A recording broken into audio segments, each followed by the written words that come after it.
There have been many rulers that have used art to display their power and emphasize their rule over time, and the most common ways that they did this was through monumental architecture, urban design, visual arts, and courtly literature.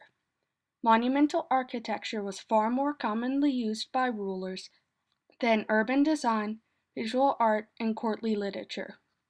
A few rulers that have used monumental architecture were Pope Julius II and Peter the Great.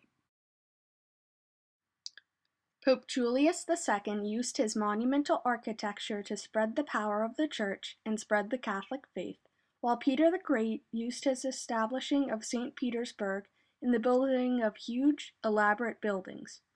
A few examples of some architectural artwork Pope Julius II had completed were the painting of the Vatican walls by Raphael, the construction of St. Peter's Basilica, and the painting of the ceiling of the Sistine Chapel by Michelangelo.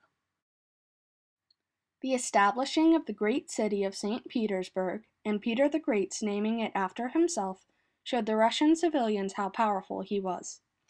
First of all, he had to fight wars and conquer new lands to even reach the coast at which St. Petersburg is located. After the establishing of St. Petersburg, the city flourished as the capital of Russia, becoming its most important trading port city. One of the most important examples of urban design was the Spanish-American colonies. The Spanish had colonized most of South and Central America, and they started to do a little remodeling to the cities. They designed the cities on a grid system that showed what in the cities went where, such as churches or houses. These grids were drawn out to completely favor the Europeans. These grid systems were designed to meet the needs of Spain's church, army, and state bureaucracy, and crammed the Indians into smaller areas of the cities. These cities both physically and symbolically showed the European dominance over the native Indians.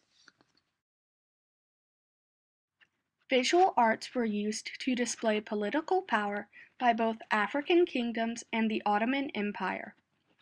In the African kingdoms, the best artisans produced objects such as sculptures in wood and ivory to honor the ruling family and reinforce the civil and religious authority of the king.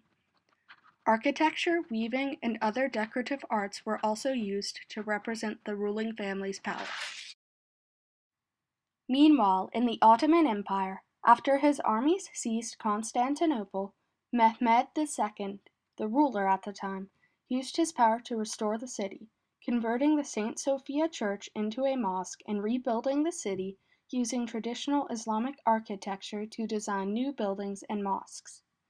Also, gardens were built to beautify the city, making it seem like a beautiful paradise to foreigners.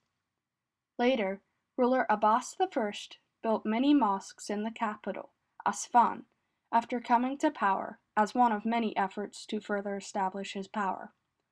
The mosques were built with brightly colored mosaic tiles, geometric designs, floral designs, and stunningly beautiful domes and arches, along with reflecting pools built nearby.